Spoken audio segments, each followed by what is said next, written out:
Desde hace muchos días estaba buscando este libro, que es una pequeña antología del cancionero de Petrarca, que me parece uno de los más grandes poetas de todos los tiempos. Y siempre me llamó mucho la atención en Petrarca, así como en Garcilaso, incluso como en Bécquer, esto que le sucedía, que consistía en haber visto una vez o dos veces o algunas veces a una mujer y entonces construir en torno de esa mujer, de esa figura, un universo poético, tomando esa figura como musa inspiradora.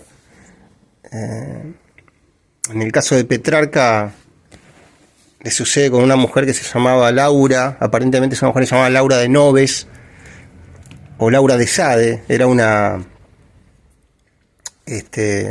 era antepasado del Marqués de Sade, que es una mujer a quien él conoce en una misa, en una iglesia, un día, se queda prendado de ella y queda completamente enamorado de ella durante toda la vida y construye una obra poética en torno a su figura. Y esta mujer muere, esta mujer nace, creo que en 1308 y muere en 1348 en la pandemia de la peste negra. Y entonces Petrarca escribe sonetos y escribe poesías a la vida de ella, pero después le escribe cuando está muerta. Es decir, construye una figura ideal tan fuerte que es la figura que determina toda su obra poética durante toda su vida. Y su obra poética seguramente, lo más importante que escribió, el cancionero de Petrarca, es seguramente su gran obra. Estuvo toda la vida escribiéndolo. Entonces me parece interesante revisar un poco esa idealidad, digamos, esa manera que tienen algunos artistas de idealizar una determinada figura y de ponerla por encima de todo.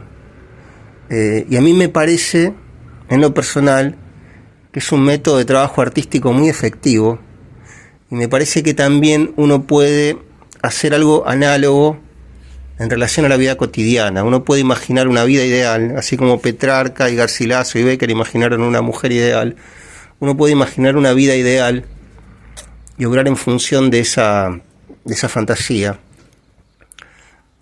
No sé si para llegar a vivir posiblemente esa vida ideal que uno imagina, pero por lo menos para ir avanzando hacia esa posibilidad remota, con una cierta esperanza.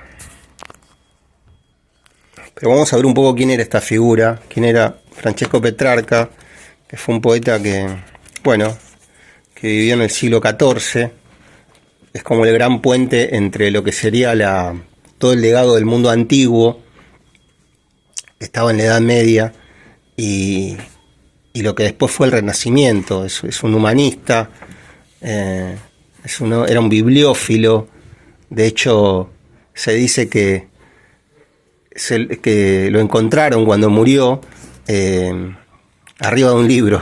Estaba leyendo, estaba estudiando y murió así. Es muy simbólico ese símbolo de su muerte, porque de alguna manera su vida había sido eso. Su vida había girado en torno de los libros y de la literatura.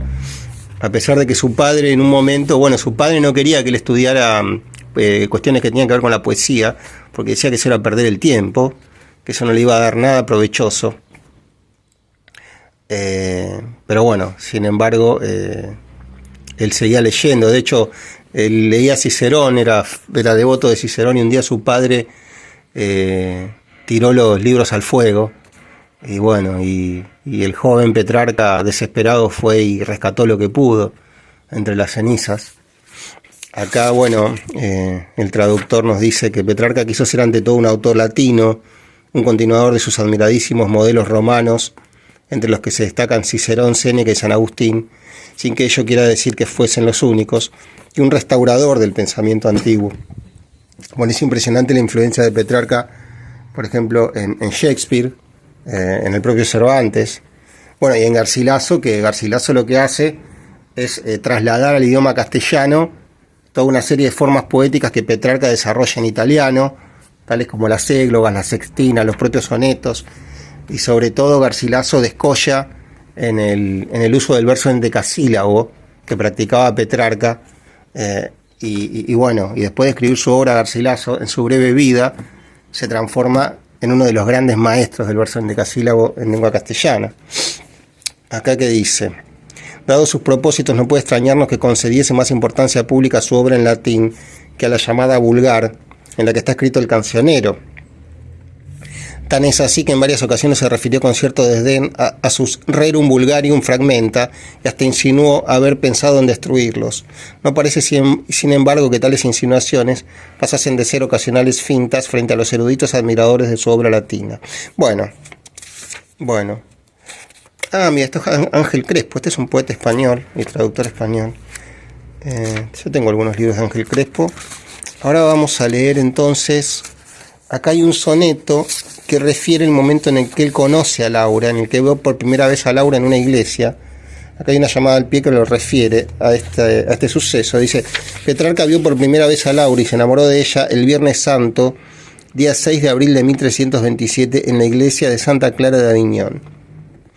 ¿Qué pasa acá? Lo que sucede con estos sonetos que originalmente están escritos en italiano es que la traducción es muy factible y no es tan traidora, ¿no? Según esa idea italiana que dice que traducir es traicionar, ¿no? Traductore, traditore. Esta no es tan traidora, esta traducción. ¿Por qué? Porque el italiano y el castellano son muy parecidos. No es lo mismo, por ejemplo, que traducir un soneto del alemán al castellano. En este caso yo creo que se conserva, si bien no sé leer italiano y no he leído el original italiano, creo que se conserva el sabor, la esencia, incluso cierta forma de las rimas del original de Petrarca. Bueno, y cuenta Petrarca respecto del día en que conoció a Laura lo siguiente: fue el día en que del sol palidecieron los rayos de su autor compadecido, cuando hallándome yo desprevenido, vuestros ojos, señora, me prendieron. En tal tiempo los míos no entendieron defenderse de amor que protegido me juzgaba, y mi pena y mi gemido principio en el común dolor tuvieron. Amor me halló del todo desarmado, y abierto al corazón encontró el paso de mis ojos, del llanto puerta y barco. Pero a mi parecer no quedó honrado, hiriéndome de flecha en aquel caso, y a voz armada, no mostrando el arco. Bueno, esto dice Petrarca cuando Laura vivía. Pero vamos a leer un curioso soneto que refiere una fantasía de Petrarca, según la cual él asciende al cielo una vez que Laura ya murió como dijimos en una pandemia, en la peste negra, y es muy loco porque acá esto cuenta que él sube al cielo, conversa con ella, y después casi dice que quiere quedarse en el cielo de Venus, en el que se encuentran las almas de los enamorados, dice acá el traductor Ángel Crespo, es decir, murió antes de tiempo. Acá dice, esta es una serie de llamadas, se entiende que el poeta se habría quedado allí en el cielo por haber muerto de gozo ante las palabras de Laura. Entonces acá, con la figura, digamos, ideal de su amada ya muerta, que por otra parte nunca tuvo con él un contacto. Ella era una mujer que estaba casada con otro tipo, que tenía 2 hijos, pero sin embargo Petrarca construye en torno de la figura de esta mujer de la que se enamora, y yo sospecho que la ve 2 o 3 veces en la vida, construye un universo poético, bueno, inmortal. Y dice Petrarca en este soneto: el pensamiento me hizo que subiera, con la que busco y no encuentro en la tierra, allí entre los que el tercio cielo encierra, la vi más bella y menos altanera.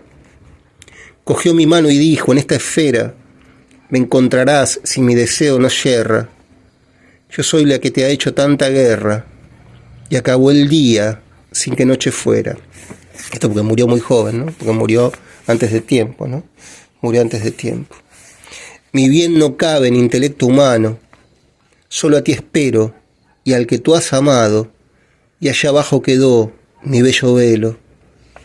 Ah, ¿por qué se cayó y abrió la mano? Que ante su casta voz poco ha faltado, para que me quedase yo en el cielo. Claro, cuando ella dice, al que tú has amado y allá abajo quedó mi bello velo, se refiere al cuerpo, no al cuerpo mortal, el cuerpo en cuya envoltura del alma a la que se unirá el último día, ¿no? El Petrarca dice que se hubiera querido quedar en esa fantasía, en ese sueño, en el cielo con ella. Bueno, es hermosísima la manera en la que Petrarca idealiza la figura de la mujer amada y construye alrededor de esa figura un universo literario extraordinario. Pero yo quisiera ir a nuestro Bécquer, y digo nuestro porque es nuestro, pues de nuestro idioma. Bueno, y Bécquer ya hemos hablado, ya hemos leído a Bécquer en otros momentos del canal. Pero bueno, lo que le pasa a Bécquer es que un día, él igual estaba casado con otra mujer también, pero él un día va caminando con un amigo por una calle y ve en un balcón a dos muchachas, y una de ellas, que se llamaba Julia Spin, que parece bellísima, entonces le pide a su amigo volver a pasar por ese lugar para volver a verla, y se enamora perdidamente de esta chica, y construye después, se dice, un universo poético en torno de ella. Hay gente que dice que la figura a la que van dirigidos sus versos no es ella, pero podemos creer que sí. Acá dice, se cuenta en el principio de este libro de Bécquer, de las rimas, dice, fue durante su convalecencia mientras paseaba con Nombela por las calles, está paseando con un amigo por las calles de Madrid, que vio por primera vez asomada a un balcón a Julia Spin, hija del compositor Joaquín Spin y Guillén, en la que algunos biógrafos ven la inspiradora de algunas de las primeras rimas y otras de todas ellas. Nombela relata aquel encuentro diciendo que la joven, de escasamente 17 o 18 años, tenía en la expresión de sus ojos y en el conjunto de sus facciones algo de celestial, y agrega, Gustavo se detuvo admirado al verla, y aunque proseguimos nuestra marcha por la calle de la Flor Alta, no pudo menos de volver varias veces el rostro, extasiándose al contemplarla. Bueno, después Gustavo se da cuenta de que tienen amigos en común y consigue verla, y de hecho le regala un libro, a ver qué dice acá, sobre las relaciones de Bécquer con Julia. Las opiniones discrepan. Nombela cuenta que al conocer la identidad de la joven descubrió que era hermana de un amigo suyo, también de nombre Joaquín, por medio del cual podía tener acceso a las reuniones musicales que frecuentemente celebrábanse en su casa, con participación activa de Julia, cantante de singulares méritos. Igual esta Julia después se casa con otro tipo, ¿no? Pero asegura que cuando propuso a Bécquer ir allá, su amigo se negó rotundamente. Bueno, afirmación a la que se opone el hecho absolutamente cierto de que Gustavo obsequió a Julia 2 álbumes de dibujos festivos con una dedicatoria a Mademoiselle Julie, lo que demuestra que el poeta no solo trató a la joven, sino que sus relaciones fueron bastante estrechas. Pero bueno, en todo caso, sea Julia o haya sido, después se dice que fue otra mujer que se llamaba Elisa Guillén, pero no hay muchos datos acerca de ella, que había sido su musa inspiradora. Pero sea Julia o sea Elisa, el punto es que, después el propio Bécquer determina que la dedicatoria de sus rimas sean a esta Elisa, pero bueno, esta Elisa puede ser también una figura fantasmagórica. Pero el punto es que Bécquer construye una obra poética en torno de una figura ideal, que puede haber sido esa muchacha que conoció cuando él paseaba y a la que vio en un balcón, o puede haber sido una amante, pero en todo caso era una figura en torno de la cual él imaginó un mundo posible mejor, ¿no?, del mundo en el que vivía. Entonces, acá hay un poema de Bécquer que de alguna manera refleja eso, porque en este poema nos dice Bécquer que al poeta se le ofrece una mujer que es ardiente y que es que es licenciosa, y él no quiere a esa mujer. Hay otra que es pálida, bueno, que es tierna, pero él tampoco la quiere. Y después la tercera mujer le dice, yo soy un imposible, yo soy un sueño, soy inalcanzable. Y el poeta dice, sí, yo te quiero a vos. El poeta quiere un sueño inalcanzable, quiere un sueño imposible de conseguir, es decir, una mujer ideal, que solamente pueda vivir en el mundo de las ideas. Y dice así, el poema: yo soy ardiente, yo soy morena, yo soy el símbolo de la pasión, de ansia de goces mi alma está llena. A mí me buscas, no es a ti, no. Mi frente es pálida, mis trenzas de oro, puedo brindarte dicha sin fin. Yo de ternura guardo un tesoro. ¿A mí me llamas? No, no es a ti. Yo soy un sueño, un imposible, vano fantasma de niebla y luz. Soy incorpórea, soy intangible. No puedo amarte. Oh, ven, ven tú. Bueno, este es Becker, uno de los mejores poetas de la lengua de todos los tiempos. Y bueno, y vamos a cerrar con otro breve poema. Vamos a cerrar esta lectura de Becker con otro breve poema en el que se evidencia quizá lo que le sucedió en ese momento en el que él venía caminando por ese callejón de España y vio en el balcón a esa hermosa muchacha llamada Julia. Los invisibles átomos del aire en derredor palpitan y se inflaman. El cielo se deshace en rayos de oro. La tierra se estremece alborozada. Oigo flotando en las olas de armonías, rumor de besos y batir de alas. Mis párpados se cierran, ¿qué sucede? Dime, silencio. Es el amor que pasa. El amor que pasa. No sé qué marqué acá. Bueno, y acá marqué otra cosa. Que esto ya es la parte posterior del amor, ¿no? El desengaño, digamos. El desengaño. Acá hay una nota de...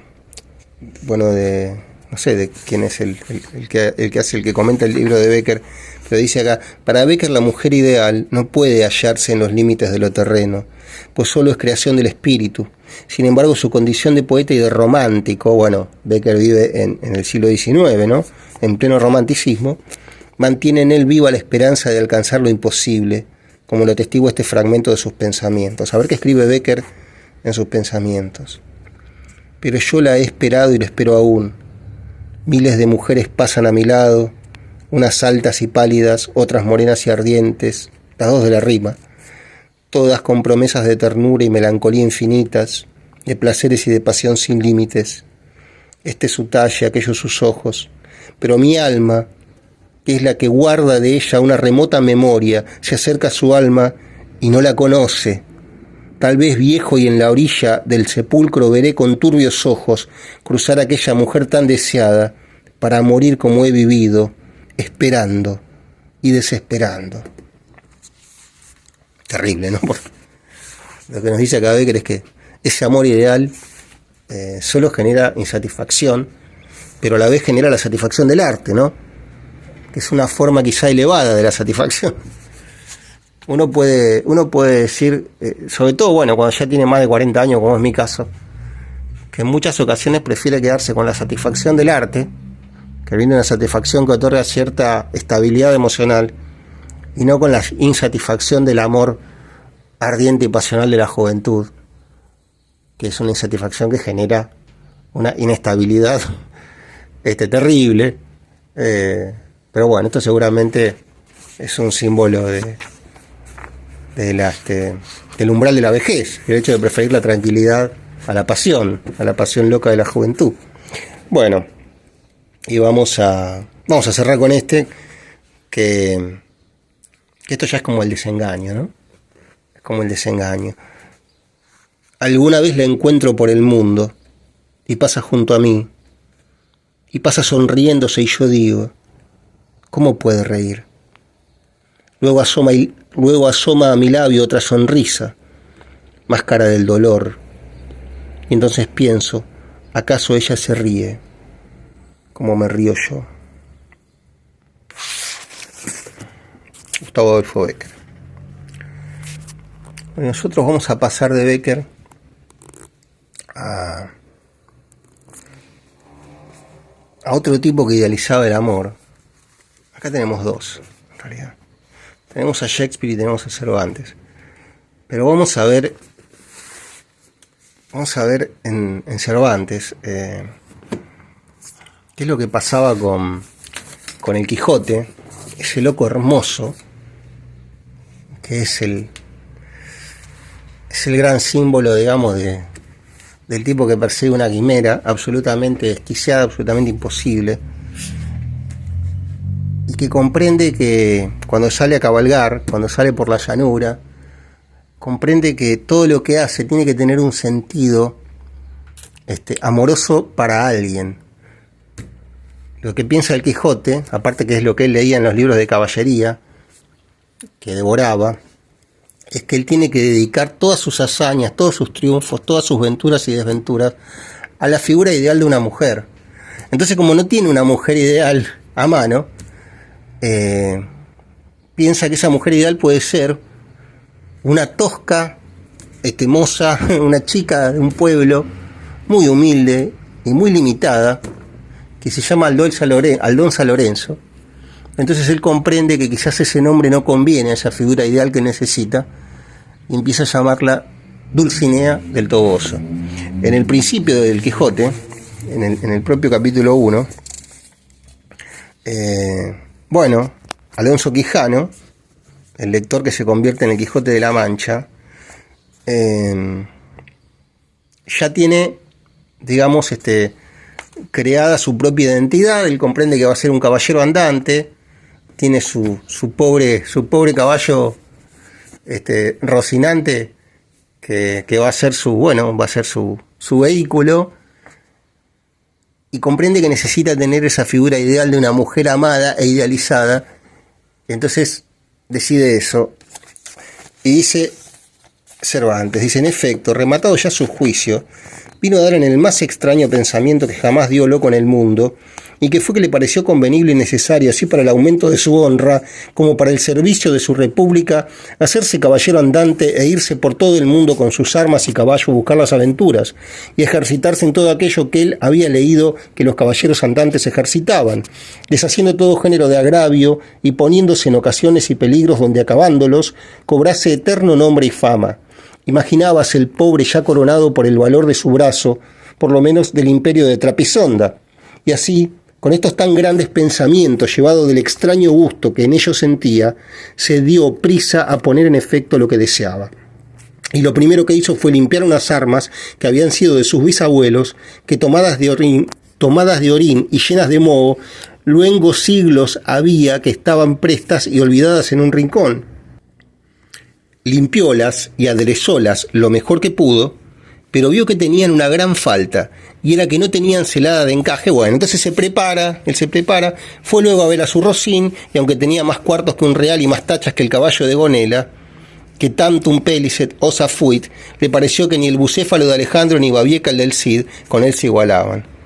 4 días se pasaron a imaginar qué nombre le podría poner, que según se decía él a sí mismo no era razón que caballo de caballero tan famoso y tan bueno, él por sí, si estuviese sin nombre conocido. Bueno, entonces decide llamarlo Rocinante, y finalmente piensa lo siguiente: limpias pues sus armas, hecho del morrión celada, puesto nombre a su Rocín, y confirmándose a sí mismo, se dio a entender que no le faltaba otra cosa sino buscar una dama de quien enamorarse, porque el caballero andante sin amores era árbol sin hojas y sin fruto, y cuerpo sin alma. Decíase él: si yo, por males de mis pecados, o por mi buena suerte, me encuentro por ahí con algún gigante, como de ordinario les acontece a los caballeros andantes, y lo derribo de un encuentro, o lo parto por mitad del cuerpo, o finalmente lo venzo y lo rindo, ¿no sería bien tener a quien enviarlo presentado, y que entre y se hinque de rodillas ante mi dulce señora, y diga con voz humilde y rendido: yo, señora, soy el gigante Caraculiambro, señor de la ínsula Malindrania, a quien venció en singular batalla el jamás como se debe alabado caballero Don Quijote de la Mancha? O sea, el gigante no solo era derrotado por el Quijote, en la imaginación del Quijote, sino que incluso lo alababa luego de ser derrotado por él. el cual me mandó que me presentase ante la vuestra merced, para que la vuestra grandeza disponga de mí a su talante. Bueno, entonces dice el Quijote, oh, cómo se holgó nuestro buen caballero, dice Cervantes, cómo se holgó nuestro buen caballero cuando hubo hecho este discurso, y más cuando halló a quien dar nombre de su dama. Y fue a lo que se cree que en un lugar cerca del suyo había una moza labradora de muy buen parecer, de quien él un tiempo anduvo enamorado, aunque según se entiende, ella jamás lo supo ni se dio cata de ello. Llamábase Aldonza Lorenzo, y a ésta le pareció ser bien darle título de señora de sus pensamientos, y buscándole nombre que no desdijese mucho del suyo, y que tirase y se encaminase al de princesa y gran señora, vino a llamarla Dulcinea del Toboso, porque era natural del Toboso, nombre a su parecer músico y peregrino y significativo, como todos los demás que a él y a sus cosas había puesto. Nosotros nos vamos a ir al capítulo 25 del libro de Quijote, porque en él se narra una circunstancia en la que el Quijote va a escribir una carta a Dulcinea y le pide a Sancho Panza, su escudero, su lugarteniente, que le lleve la carta a Dulcinea. Entonces, en ese momento, Sancho se entera de quién es Dulcinea, porque hasta ese momento no sabía. Hasta ese momento Sancho pensaba que Dulcinea del Toboso era una gran princesa que vivía en un castillo. Y en ese momento él se da cuenta de que Dulcinea del Toboso no era otra que Aldonza Lorenzo, a quien él conocía, que era una rústica muchacha de un pueblo, que tenía incluso muchas características varoniles, y se sorprende Sancho al enterarse de esa noticia. Bueno, ¿qué pasa acá? Acá dice, el Quijote conversa con Sancho y le dice, todo irá inserto, dijo Don Quijote, y sería bueno, ya que no hay papel, que le escribiésemos como hacían los antiguos en hojas de árboles o en unas tablitas de cera. Bueno, el Quijote quiere escribir una carta para Dulcinea, ¿no? Aunque tan dificultoso será hallarse eso ahora como el papel. Mas ya me ha venido a la memoria dónde será bien y aún más que bien escribirla, que es en el librillo de memorias que fue de Cardenio, y tú tendrás cuidado de hacerla trasladar en papel de buena letra. Bueno, entonces, ¿qué dice acá? Dice, la libranza irá en camino librillo, irá en el mismo librillo firmada, que en viéndola a mi sobrina no pondrá dificultad en cumplirla. Porque el Quijote vivía con una sobrina y con una especie de ama de llaves, ¿no? Y en lo que toca a la carta de amores, pondrás por firma, vuestro hasta la muerte, el caballero de la triste figura. Y este caballero de la triste figura, esta manera de firmar que tenía el Quijote, es un gran logro de Cervantes. Porque el Quijote empieza a burlarse de sí mismo. Él dice, ¿quién soy yo? Yo soy el caballero de la triste figura. Finalmente el Quijote no era más que un pobre viejo, con una armadura ridícula, arriba de un caballo también viejo y al que le costaba avanzar, que se creía un caballero andante. El Quijote en el fondo era muy consciente de su situación, pero también era muy consciente, y esta última conciencia tenía más fuerza que la primera, era muy consciente, de que él necesitaba vivir en un mundo de fantasía, en un mundo ideal, diferente del mundo de los demás mortales, para poder cumplir con su cometido y para ser feliz de esa manera.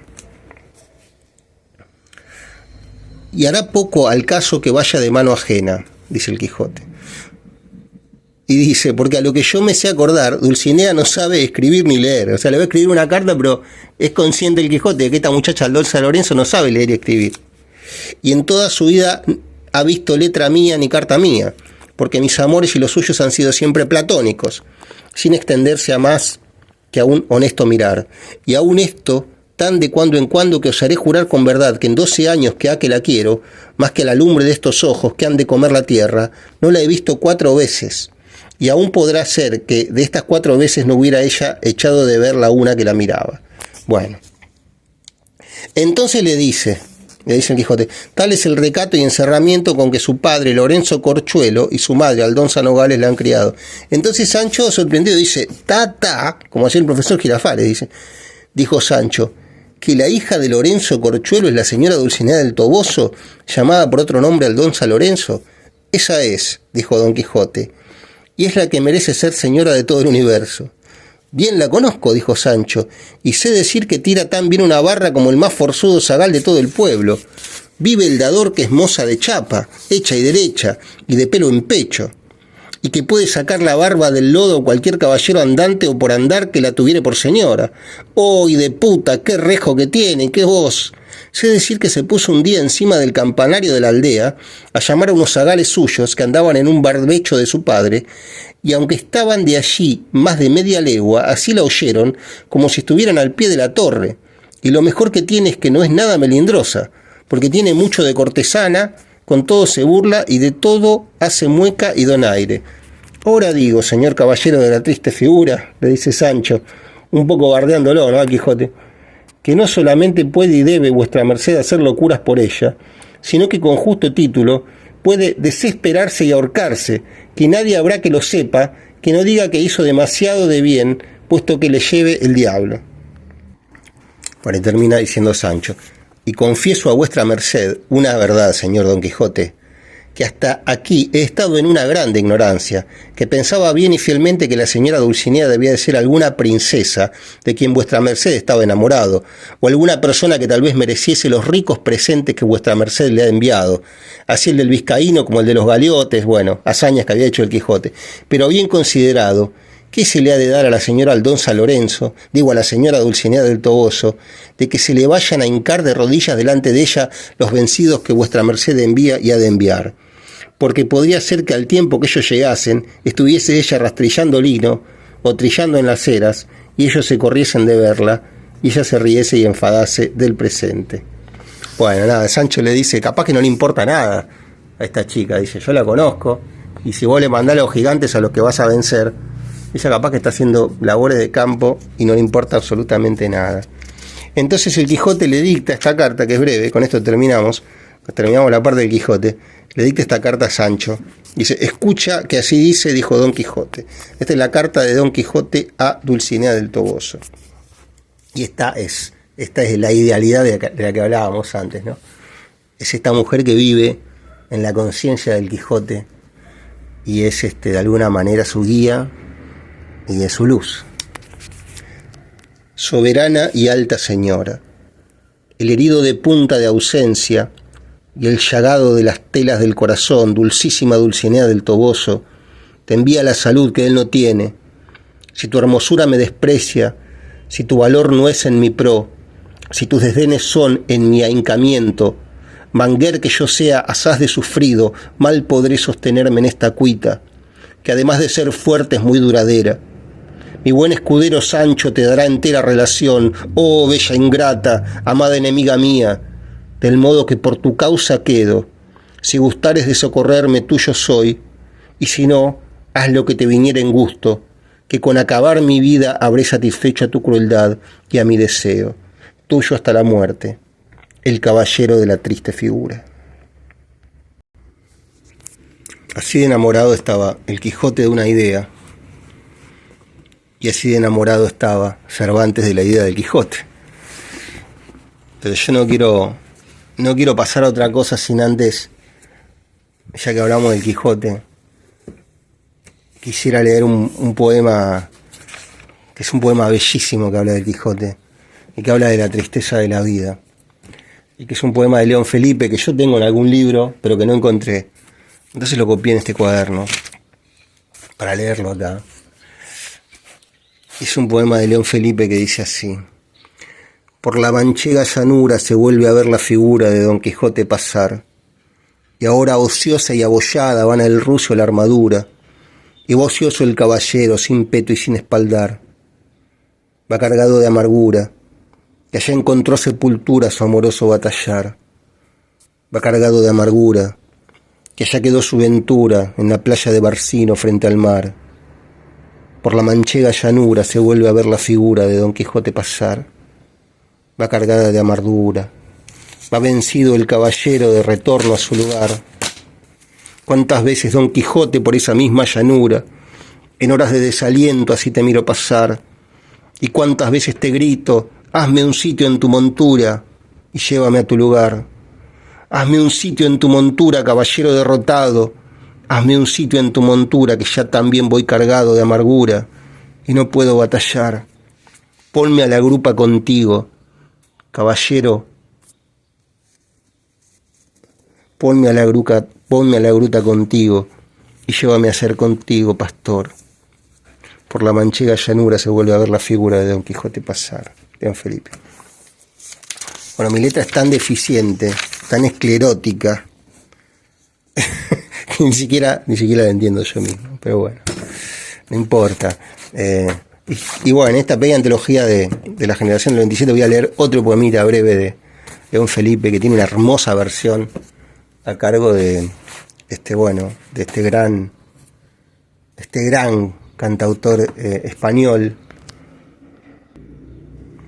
llamado Paco Ibáñez, y que es un poema en el que Don Felipe le dice a una piedra que él quiere ser como esa piedra.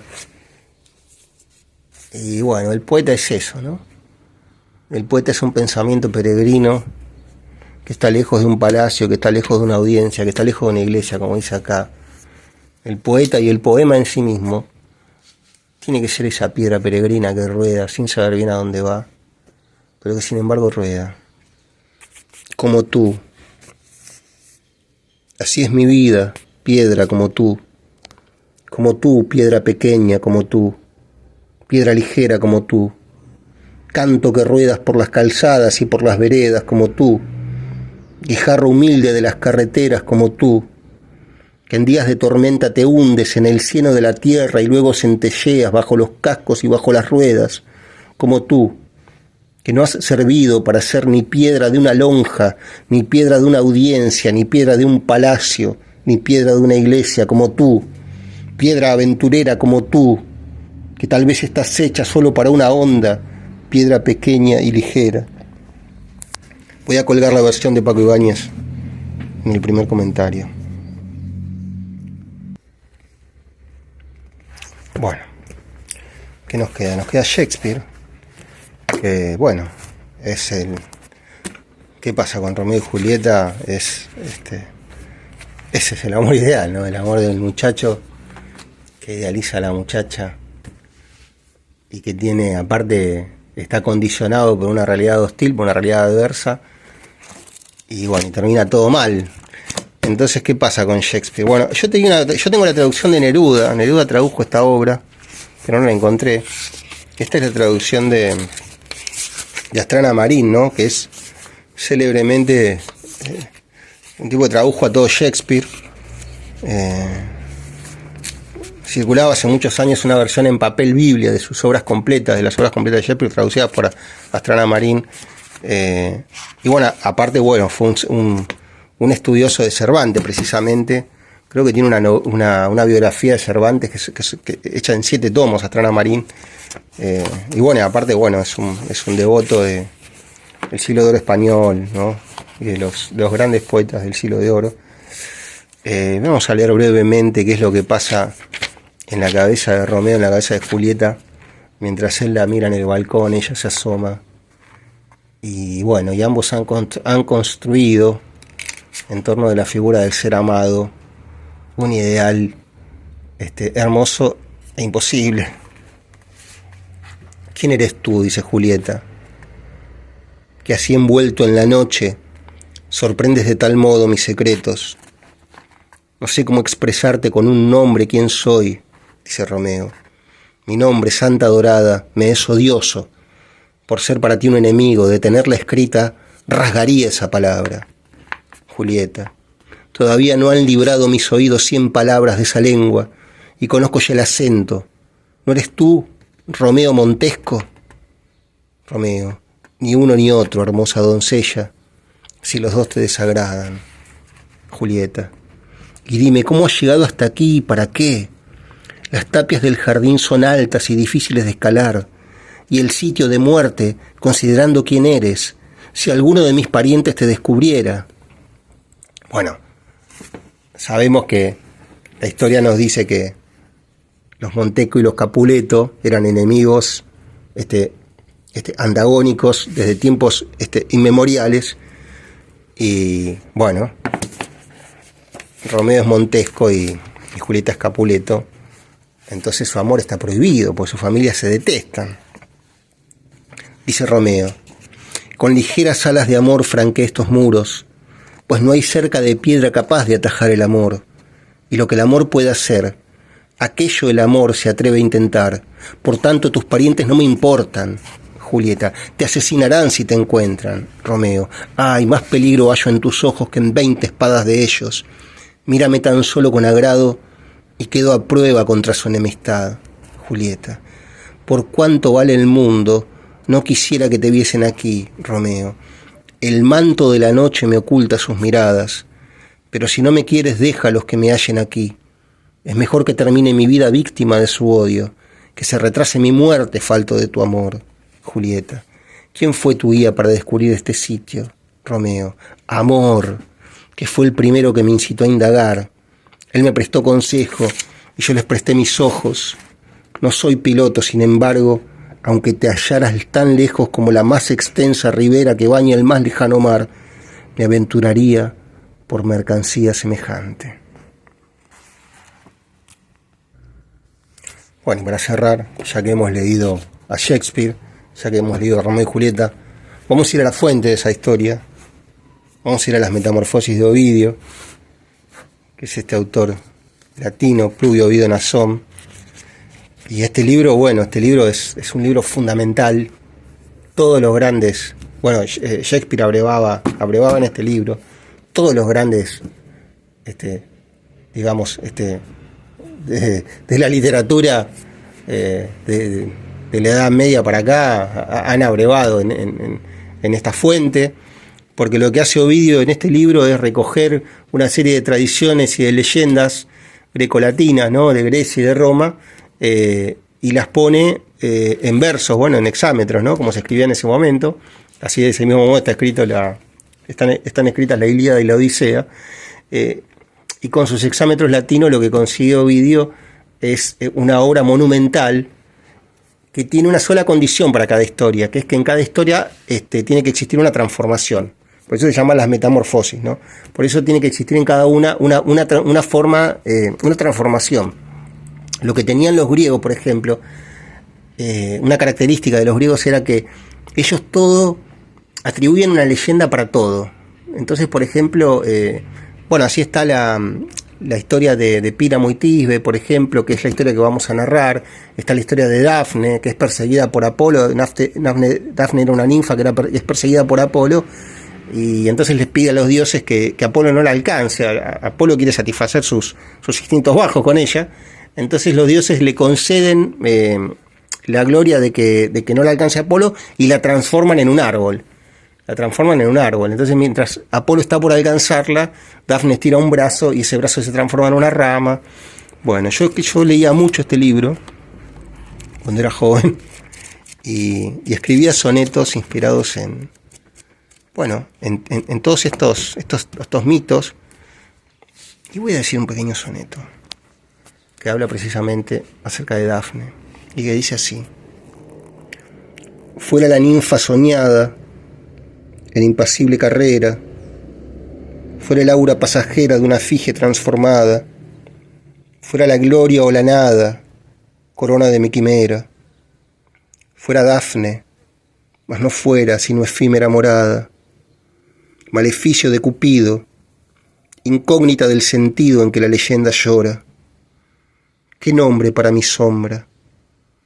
¿Qué nueva fábula nombra la génesis de la flora?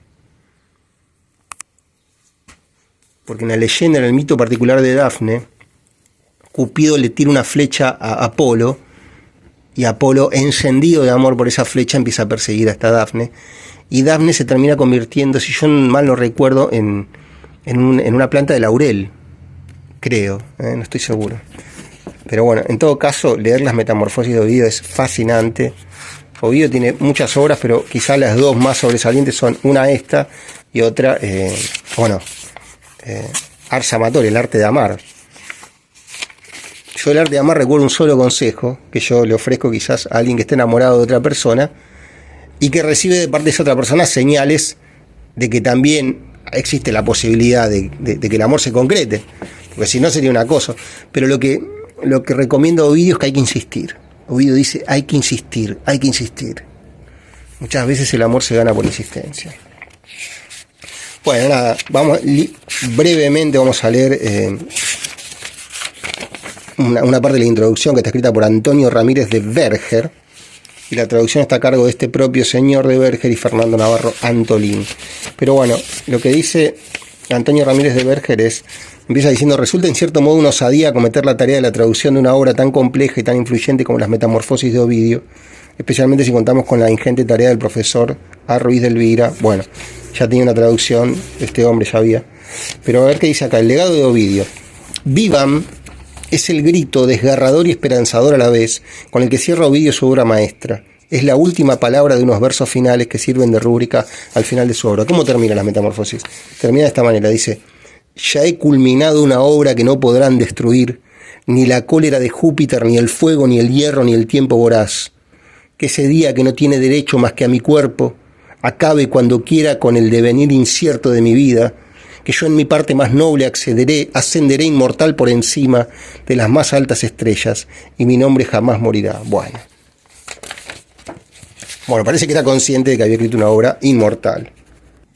¿Qué más dice acá el traductor? Dice: las Metamorfosis son una obra maestra de casi 12.000 hexámetros que trata de dioses, héroes, reyes y guerras, pero también de amor, pasión y vida. Que el obispo de Canterbury ordenara en 1599 quemar una traducción de las poesías de amor de Ovidio no pasa de ser una anécdota puritana de mal gusto.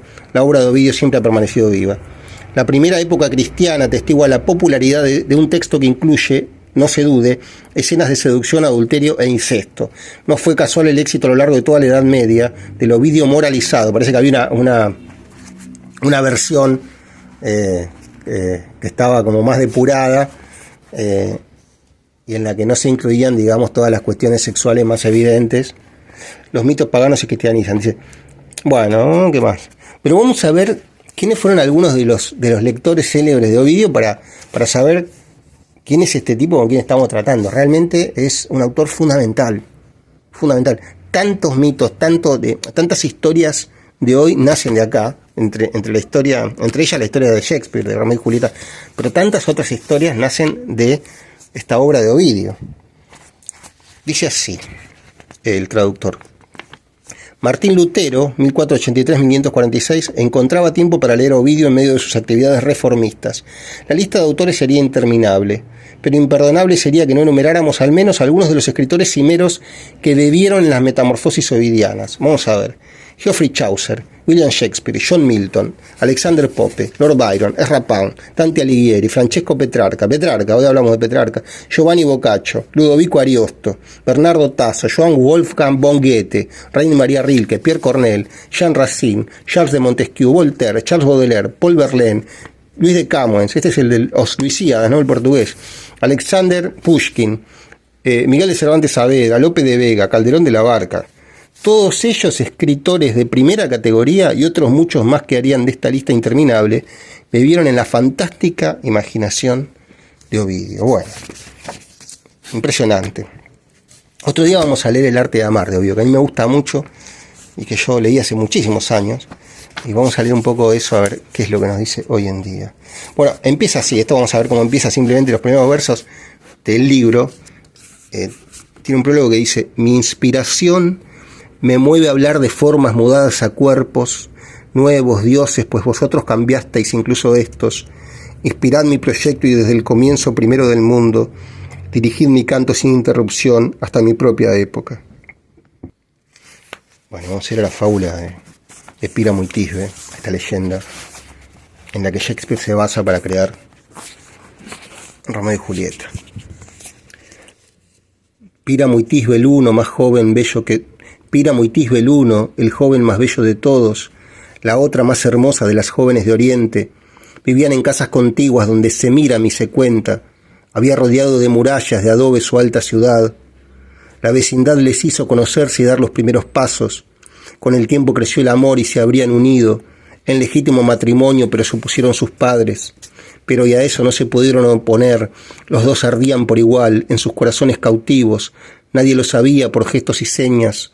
Hablaban y cuanto más se ocultaba, más se hervía el fuego oculto. Una pared medianera de ambas casas tenía una pequeña grieta que se había producido hacía tiempo cuando se construía. Nadie había reparado en este defecto en muchos siglos, pero ¿de qué no se da cuenta el amor? Vosotros, enamorados, fuisteis los primeros en verlo, abristeis un camino para la voz y por allí solían atravesar seguros en leve murmullo vuestros requiebros. Con frecuencia cuando Tisbe estaba a un lado y Píramo al otro, y habían notado mutuamente la respiración de sus bocas, decían: ¿por qué te interpones entre dos enamorados, pared envidiosa? ¿Qué te costaba permitirnos unir por entero nuestros cuerpos? O si eso es demasiado, abrirte por lo menos para besarnos. Pero no somos desagradecidos, reconocemos que te debemos que nuestras palabras hayan llegado a oídos amigos. Bueno, y lo que sucede finalmente, es hermoso esto, es hermosísimo. Lo que sucede finalmente es que ellos se enamoran, un día quedan en encontrarse, debajo de un moral, y hasta ese momento el moral era blanco, eso nos dice la leyenda, y ahí empieza a cambiar. Dice así, a ver. Bueno, eso es todo. Dice: después de hablar así en vano desde sitios diferentes, al anochecer se dijeron adiós y cada uno en su parte dio besos que no llegaron al otro lado. La aurora siguiente había apartado los fuegos de la noche y el sol había secado con sus rayos las hierbas cubiertas de rocío. Se reunieron en el lugar acostumbrado entonces tras lanzar. Muchos lamentos en voz baja decidieron engañar en el silencio de la noche a sus guardianes e intentar salir por la puerta y fuera ya de sus hogares abandonar también los edificios de la ciudad y para no perderse yendo por anchos campos, reunirse junto al sepulcro de Nino y ocultarse a la sombra de un árbol. Allí había un árbol cuajado de nibios frutos, un alto moral que lindaba con una gélida fuente. Entonces quedaron en encontrarse al lado de un moral que hasta ese momento daba frutos blancos, las moras eran blancas, eso estaba junto a una fuente. Aprueban el plan, la luz del día que les pareció lenta al alejarse, se precipitó en las aguas y de las aguas emergió la noche. Astuta en las tinieblas, Tisbe hace girar el quicio de la puerta, sale engaña a los suyos con la cara cubierta, llega a la tumba y se sienta bajo el árbol acordado. El amor la hacía atrevida, he aquí que llega una leona, con el hocico espumiante y manchado de la matanza reciente, de unos bueyes para aliviar su sed en el agua de la vecina fuente. La Babilonia Tisbe la vio de lejos bajo los rayos de la luna y huyó con pasos asustados a una oscura cueva y en su ida dejó un velo caído a su espalda. Cuando la cruel leona aplacó la sed con agua abundante, de regreso al bosque se topó casualmente con el tenue velo, sin Tisbe y lo despedazó con su boca ensangrentada. Más tarde salió Píramo, vio en el espeso polvo las huellas, seguras de una fiera y se puso pálido en todo su rostro. Pero cuando encontró también la prenda teñida de sangre, una sola noche, dijo, perderá dos enamorados. De los dos ella merecía una vida más larga. Mi alma es culpable. Yo a ti, desgraciada, te he perdido. Yo que te invité a venir de noche a lugares llenos de miedo, y no llegué antes aquí. Despedazad mi cuerpo y devorad mis vísceras criminales con fieros mordiscos. Leones, quien quiera que seáis lo que habitáis bajo esta roca, pero es un cobarde quien desea la muerte. Levanta el velo de Tisbe, lo lleva consigo a la sombra del árbol acordado, y tras derramar lágrimas y dar besos a la conocida prenda, dice: recibe ahora también la bebida de mi sangre. Y la espalda que llevaba a la cintura, la espada que llevaba a la cintura, la clavó en sus ijares, y sin tardanza se la arrancó moribundo de la caliente herida, y quedó tendido boca arriba en el suelo. La sangre salió, despedida hacia arriba, como cuando en un plomo defectuoso se abre una hendidura y sale un largo chorro por un agujero, estrecho y estridente, rasgando el aire con sus golpes. Los frutos del árbol, con las salpicaduras de sangre, se vuelven de apariencia oscura y la raíz humedecida de sangre matiza a las moras que cuelgan del color de la púrpura.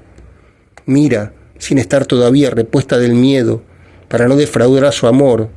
Vuelve, busca al joven con los ojos y el corazón, deseando contarle el peligro tan grande que ha evitado. Pero aunque reconoce el lugar y la forma del árbol que ha visto, el color del fruto le hace dudar, no sabe si es este, porque hasta ese momento las moras eran blancas y teñidas por la sangre de Píramo, ahora se habían vuelto rojas. Mientras duda, ve tembloroso unos miembros palpitar, En el suelo ensangrentado retrocedió y con la cara más pálida que el boj quedó horrorizada como la llanura del mar, que tiembla cuando una leve brisa roza su superficie. Pero después que se detuvo y reconoció a su amor, se golpeó sus brazos sin merecerlo entre grandes lamentos, se arrancó el cabello, abrazó el cuerpo amado, llenó de lágrimas sus heridas, mezcló el llanto con su sangre y clavando sus besos en el rostro helado gritó: «Píramo, qué desgracia te ha arrebatado de mí. Píramo, responde, tu Tisbe, querido mío, te llama por tu nombre. Escúchame y levanta tu cabeza yacente». Al nombre de Tisbe, Píramo levantó los ojos ya pesados por la muerte, la miró y los volvió a cerrar. Cuando Tisbe reconoció su prenda y vio la vaina de marfil sin la espada, exclamó: «Tu propia mano y el amor te han perdido, desgraciado. Tengo yo también una mano fuerte para esto. Solo también tengo amor. Este me dará fuerzas para herirme. Te seguiré muerto y se dirá que soy causa y compañera de tu muerte. Y tú que solo con la muerte ay te pudieron arrancar de mí, ni con la muerte podrán arrancarte de mí.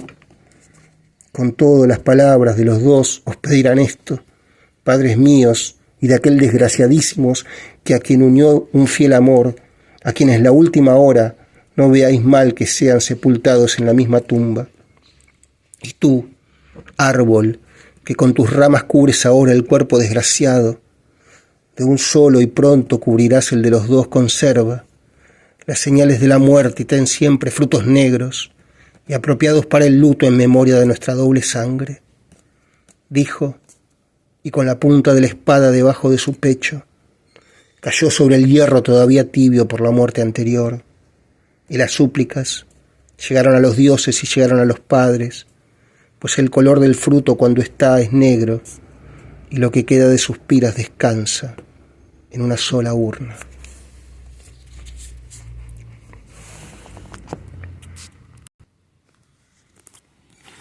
Bueno, Pluvio Ovidio Nasón. Este es el origen de la historia de Romeo y Julieta. En los versos de Ovidio se llamaban Píramo y Tisbe, ¿no? Y ambos mueren por una especie de confusión, ¿no? Como sucede con Romeo y Julieta. Bueno, y vamos a cerrar con este poeta español que siempre para mí es un amigo cariñoso, Garcilaso, que también se enamora de una mujer alrededor de la cual construye un mundo ideal poético, pero también era un lector de las Metamorfosis, y acá vemos un soneto que precisamente refiere la transformación de Dafne en árbol.